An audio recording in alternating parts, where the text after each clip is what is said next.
Hey everybody, thanks for joining me. My name is Elysabeth Alfano and I'm going to break it down for you because I am alone today in the AFTERBUZZ studios. I'm breaking down episode 13, the very last episode of season 3 of Casual. Alex gets dumped.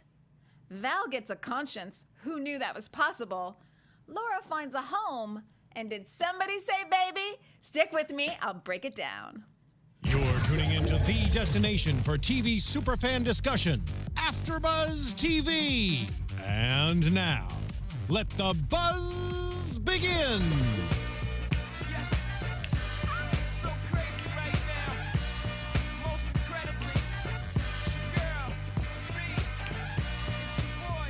I love this song, especially because of the beginning. Uh-oh, uh-oh, uh-oh, oh no, no. Uh-oh, uh-oh, uh-oh, oh no, no. Okay, so this is how I felt when I watched this episode. I was like, oh no, you didn't. Gosh darn it, I knew that they snuck in a little bit of sex a couple episodes ago between Ray and Alex because it was gonna come back to haunt us. But actually, I think it's the best thing that could have happened to him. So I'm going to break it down this week's episode, episode 13 of the season 3 Casual, by character, because I think the character arcs are so wonderful. They finally all come home here, I'll say. They sort of come back to roost. So we'll start with our love, Alex. And he's just cuter every episode, people. Let's face it. Tommy Dewey, I hope that you'll come on the show at some point again, because you were on last season, but it'd be great to have you back again. So here we have Alex, who has never been dumped, and he can barely take it. And he doesn't even know when it's happening to him. So we all know when someone says, I need a little space, because we all been there. Come on now. We've all been through it. Except Alex, he hasn't been through it. So he doesn't even know. Like, he doesn't even read the signs. He's so loosey-goosey about relationships that he's just like, huh, what? So everyone's trying to tell him, Leah and Liam, who are so sweet, eternally happy, eternally loving. We love them. They are the beacon of light. And of course, Ray, they're all like, dude, nuh-uh, you have so been dumped. And Ray's trying to tell him, you know, no. When someone says you need space, or they need space from you, basically, that means it's over, and he just can't process it.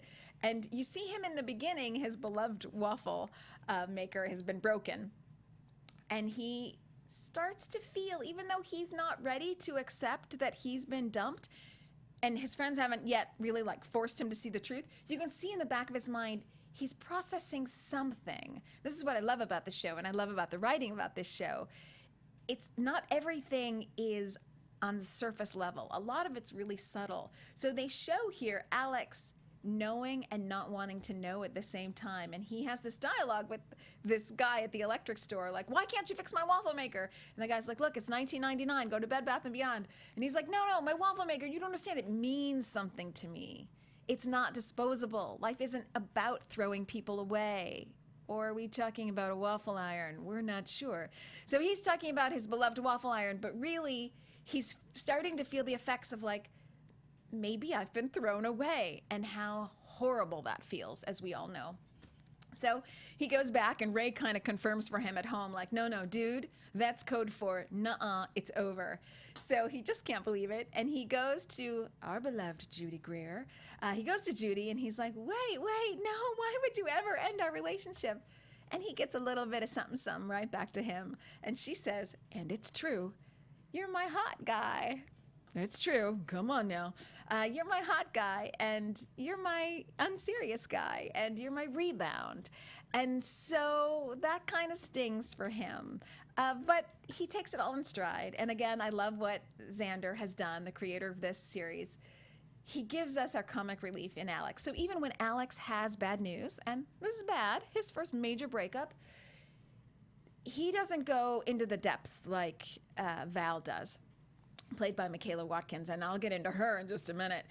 She gets into some very dark places here. But even in his sad moments, Alex kind of keeps it in very cute stride. But he goes home, and he decides, because he feels so bad about himself, he decides to try to fix the waffle iron, which, great writing, is sort of, he's trying to fix himself. And this is how this plays out, is his way of processing this information. And when all else fails, you go to maybe a possible hookup, because who doesn't want to rebound? And he goes to Jennifer and says like, hey, you know, I need some therapy, but really more than anything else, I'd love you to validate me right now. So could we have a hookup, or could something happen here? And she sort of tells it like it is. So this is kind of another stinging moment for him. Just when he thinks he's going to get some love and kind of love it up to feel better, she says, and I quote, I think you're a tremendous narcissist. And basically you've lucked into a life of privilege, which I didn't exactly see because he's had a tricky life. But okay, we'll give it to her. You've lucked into a life of privilege. So she basically kicks him in the bootay and kicks him out of her office. So he is back to his house just processing like what the heck has happened to him. I'll come back to him because something has happened to him and it's pretty major. But I'll segue now into Val, who Laura, as we know, has gone and sold her dining room table. The only thing she's told us, the only thing she actually really cares about, which is a sad state of affairs. She has all these relationships around her. She damages all of them, be they familial or sexual or amorous or sibling relationships, every single solitary, or even with her secretary. I mean, you name it, she's going to destroy it. So she's all freaked out. Where's my table? And then later she thinks, oh yeah, and where's my daughter? So she's calling her daughter like, what have you done with my table? And then she realizes my daughter's nowhere to be found, and maybe she's run away. So she calls her ex over, Drew, and they just kind of bicker about each other. And you see that, again, Val just permanently showing how unhappy she is. And as we progress, again in this episode, like all the episodes, she starts out being generally unhappy, and she goes to basically a place of self-loathing. And I don't fully understand it. We can talk about it, you and me. And I hope you guys are throwing me your questions on YouTube and stuff, so I can, as soon as I get off the show, I can answer you my thoughts. And so throw me your ideas too, because just me up here on the panel today, so all by myself. So keep me company and throw me some thoughts. Yes, Val, she is just going into this place of despair. And so she says to Drew, you know, gosh, we only made it 17 years. I guess everybody leaves me after 17 years, referring to Laura, who's now, they think, run away. And Drew's like, whatever, I'm not in the mood for your melodrama. We made it 17 years. That's pretty gosh darn good. You know, and by the way, since you're not really that good of a mother, I mean, this has to be the first time ever that we've seen Val care about her daughter. I have to say, I was surprised. I was surprised she even took the effort to look for her, or took the effort to call her ex and say, have you seen her? So she doesn't even check her social media to think like, where's my kid? Where's my daughter? Maybe her friends know. I mean, she admits that Laura probably has no friends. And so she checks her social media and she realizes that Laura's at her mother. And that's just enough to throw her over the edge. Like, she'd rather, as her ex-husband says, you'd rather she would be in Sierra Leone than, you know, in Burbank with your mother.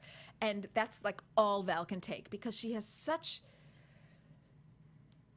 not hatred for her mother, but she cannot forgive her. And so when you carry that kind of anger, burden, baggage with you, it's just looming for her mother. And so she trucks all the way out to Burbank and she says, Laura, like, what the heck's going on here? What have you done? Why are you here? And why didn't you talk to me about it? And Laura rightfully says, she puts her right in her place. She said, I shouldn't have to. I shouldn't have to reach out to you to get any kind of attention. And so she says, I'm finally at a place where people care about me, referring to her grandmother, who's, what's wrong with me? The grandmother's name is not Dawn. Dawn. Keep forgetting my D's. Okay, Dawn. She says, you know, there's finally someone who cares about me. And Dawn, who's like this ultra hippie who never really gets back to reality in any real way. She's like this falling apart in her chair. I mean, she's totally like melding with the fake leather out in the Burbank yard. And Laura says, you know, finally someone cares about me. And there's this great expression, of course, that grandchildren and grandparents are symbiotic partners because they have a common enemy, which is to rail on the mother and or daughter in the middle. So naturally there's this connection between the two of them, and you see them dunking their tea as if they're obviously genetically related, because they're just like in sync dunking their tea. But she says, like, I'm staying here. I like it here. Someone cares about me. And I feel great for Laura that she has a home, at least temporarily. I feel great for her that she has a second shot at family because she never got family with Val. And I feel good for her that she didn't. At the end of episode 12, I thought, uh-oh, this kid might not come back. She might get back on a bus from Sacramento and we won't see her again. So I was very happy that she made the decision to actually go home to family. So that was wonderful. But this brings together Val and Dawn. And Val, again, has such anger towards her mother. And she says, you know, you were a horrible parent. Basically, she says, this is great. She says, nothing makes me happy. I used to have dreams. I don't dream anymore. I make the same mistakes over and over. I thought you were a horrible parent. You were both distant and indulgent. And all the things I hated in you, I am doing myself. So it gives us a little bit of insight into why Val has such loathing for herself, but I don't fully understand. I mean, I understand why she's not a great parent because she didn't have a great parent herself, but I don't understand really why she hates herself so much, why she wants to keep herself in a place of misery. In fact, it reminds me a little bit, this is sort of crazy, a crazy segue, but there's a show that's about to come on the USA Network called Sinner. And it's really interesting what they've done on the USA Network. Rather than have a whodunit murder mystery thriller, this is all about why did the person do it. So it stars Jessica Biel, and she's also the executive producer, which is kind of cool. Again, it's going to air Wednesdays, 9 p.m. Central. And she is a suburban mom. She's with her husband and kid, and she's on the beach, and she commits a very public, violent crime. So everybody knows she does it. We don't have to find out in the series because it's an 8-episode miniseries. We don't have to find out who did it or, you know, how can we track them down. We know who did it. Jessica Biel did it. But why would she do it? Why would such a happy person do this kind of violent crime? And so Bill Pullman is the policeman who tries to figure this out, the why in it. So not the who done it, but the why done it. And I feel that way about Val. I've felt this way the whole time. I understand that she's not a good parent, and I understand that she doesn't have the tools in life to get her life together. I understand this. But she just can't bring herself to love herself or forgive herself. And yet she continues to just treat her daughter horribly. So I'm not quite sure, but I think we get an inkling into this at the very end. So when I get into my predictions for season 4, because come on, Lucky 7, I want a season 4. I think I'm starting to finally understand Val. So I want you guys to, you know, hit me up on YouTube and send me your comments and stuff because I want to know what you think. But anyways, we have this heart-to-heart, and finally Val gets it off her chest, and she tells her mom. And she realizes in telling her mom, and basically in losing her daughter to her mother, that she really misses Alex. And we've known this all along. I think even Alex has known it. But finally, she goes back to Alex and she tells him, why are we living apart? You're my best friend. You've always been my best friend. And that, of course, feels great for Alex. So he feels, you know, very happy about this, that she said this to him. But finally, we have at least Val admitting where some of her pain comes from, the pain with her mother and the pain of missing her brother. Let's get back to her brother. So, and I knew something was going to bite him, but again, I think it's a good bite because all along in season 3, he's been saying, I wanted Emmy's baby, and I was kind of excited about the thought of a family and having a stab at this. So here we have Alex coming off being dumped and feeling very badly and trying to fix his own waffle machine, which is basically trying to fix himself. And Ray, his one-night stand, his Airbnb roomie, says, I'm pregnant and it's yours. And this is where we have just a huge character arc from our little lovey bear here, who's all grown up. He is just no more baby. Our baby is all grown up because he handles it well. He does not panic. He does not freak out. He does the very politically correct thing and says, it's your choice. You get to decide. And of course, poor Ray, she's like, the guilt, I can't take it. The guilt if I go through with an abortion, because is there any harder decision to make in your entire life? Or the guilt if I have the kid and I screw it up. Well, we only have to look at Val for that, although she doesn't feel as guilty as she should, but she sure does screw it up. So she's like, I'm screwed either way. And this is very reminiscent of episode 12, when we went back to 1999 and Val was going through the same thing. So it is amazing how life repeats itself, and how Val was saying you make the same mistakes over and over again. So Val was going through the same thing. She was saying to her brother, Alex, I'm screwed. Either way, I'm screwed. There's no good way here for me. And Alex takes this all in stride as well. And he says, I'll be okay with anything, but I wouldn't mind having a baby with you. And she's like, we're not in love. Why would you even want to have a baby with, someone you just kind of don't mind having a baby with? And he's like, yeah, that sounds great to me. I kind of don't mind having a baby with you, because I kind of don't mind, getting popcorn at the movies. I mean, he takes it all in stride. He's really just sort of low-key about it. And they kind of just laugh their way through it. So I'd love to hear from you guys. My headphones keep falling off. I'd love to hear from you guys. Is this just another mistake? I mean, the benefit that they have here is that they're a solid 20 years older than Val was. So poor Val. I know my lovely co-host, Kaylee, who's not here tonight, she says, well, when you're 23 and you have a baby, come on, you're adult. I don't think so. I think, gosh, 23 is still a baby. So when Val had Laura, she was 23. My word. Okay, so that's super, super young. So now, Alex is in his late 30s. Okay, right. You should, kind of wrap your mind around the fact that, nuh-uh, now you're the adult. Sorry, there's no more being a kid, Alex. It is your turn. So, I don't know. Do you think it's a mistake? And that they're just going to make all those same mistakes that Laura did? So they're going to get married, probably, or cohabitate. Well, that didn't go so great for Val and Drew. They're going to have a baby when they have no real foundation. They're pretty immature themselves. I mean, I think the best thing for Ray in having this baby is that she'll get to dress it up. So it'll be like Dungeons and Dragons all the time, which will be super fun for Ray, that poor baby, but it'll be great for Ray. So, I don't know. Is this just going to be life repeating itself? Or are there lessons to learn here?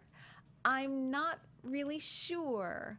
But one thing that I think is interesting is, and this is the little bit of insight that I get into Val. So Val doesn't know that they're about to, so they didn't say it for sure. They didn't say that they were going through with it, but I think they probably are going to go through with it. And Val walks in after just talking to Dawn, her mother, and basically losing Laura. And she says, I've missed you and you're my best friend. And why did we ever not live together? It's not weird that siblings live together. I mean, why did we ever split houses? And he says, thank you for saying that. Would you like to stay for dinner? So here he sets out the tablecloth, or not the tablecloth, the placemats and the silverware and the cutlery. And they're acting like normal adults, like actual adults, inviting someone in for dinner. So rather than Val picking up the pieces for Alex, or both of them picking up the pieces for themselves, here Alex is actually bringing Val into, seemingly, at least in this scene, a stable environment, a solid environment, a familial environment. And this is when I thought, maybe finally this is Val's chance to heal, because it's Val's chance for someone to take care of her. So Dawn never took care of her. And then Val had to raise Alex, as he always says. And then Val immediately had a baby when she was still a baby. So all she did was take care of everybody else. No one really took care of her. And maybe this is her time, that they can welcome her into the household, and she's going to have stability, structure. Maybe it's a whole new chance at family for everybody. So just like Laura sort of gets a new chance at family with her grandmother, which may or may not be a bad thing. I mean, if you ask Val, it's a very bad thing. But it may not be a bad thing. Again, grandmothers, being a natural ally against your mother and their daughter. So there might be something good there for Laura. I certainly hope so. That poor kid needs it. And then there might be something good here for Val, as long as she's not the one who ends up having to take care of the newborn baby because Ray and Alex are such flakes. Let's hope that it doesn't go that way. But it could be another chance at family. So that, I think, is a very positive thing that came out of this show. And, you know, like always, the acting is just outstanding. Michaela Watkins, she does such an incredible job. And, you know, they always hail this as a comedy, but here again, I thought this was a very dramatic episode.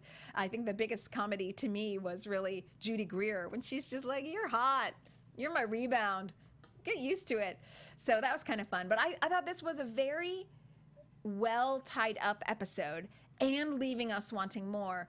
So when we had Zander Lehmann, the creator of Casual, in here, he said, you know, how hard it is to write your last episode as if you're never going to get another season, and yet so it's all nicely tied up, and yet leave it open in case you do get another season, because that's what you want. So I thought this was interesting. We'll see. Obviously, I think Hulu'd be nuts not to renew this, because, hey, but folks, I want to see what happens to the baby. Is there a baby? Do we get a baby? So that's a whole season of, you know, more family.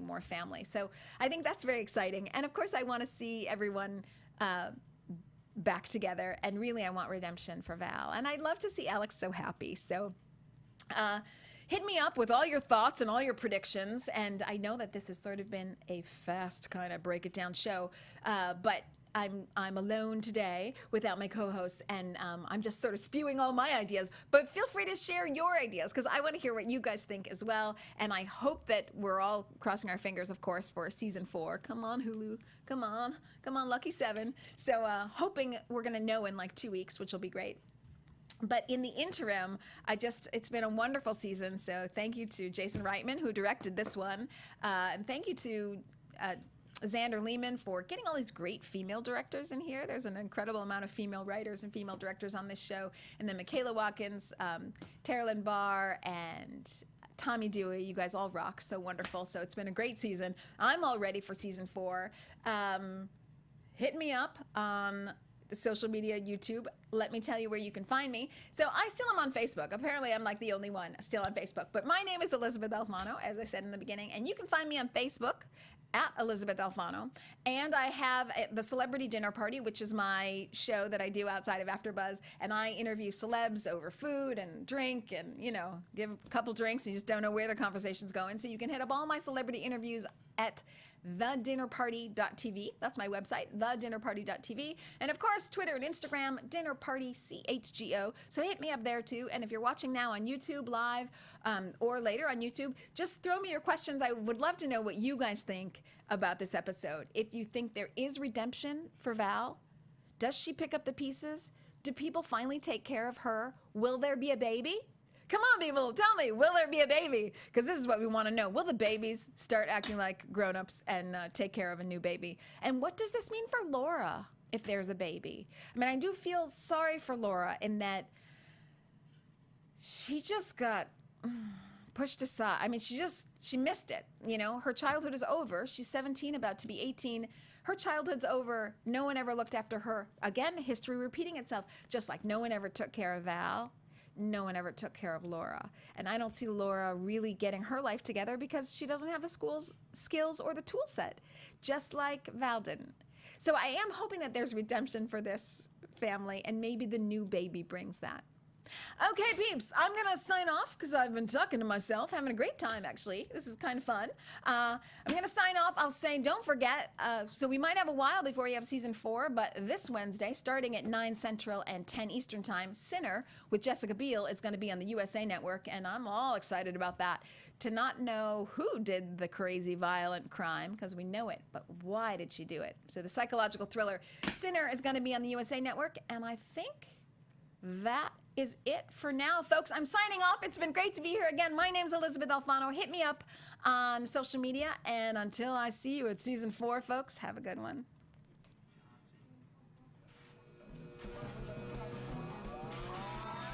From executive producers Maria Menounos, Kevin Undergaro, Phil Svitek, and the entire AfterBuzz TV staff, we would like to thank you for listening to the AfterBuzz TV network. To watch or listen to other after shows and post comments or questions, be sure to visit AfterBuzzTV.com. I'm Sir Richard Wentworth, and this has been a presentation of AfterBuzz TV. Buzz you later. The views expressed herein are those of the hosts only and do not necessarily reflect the views of AfterBuzz TV or its owners or principals.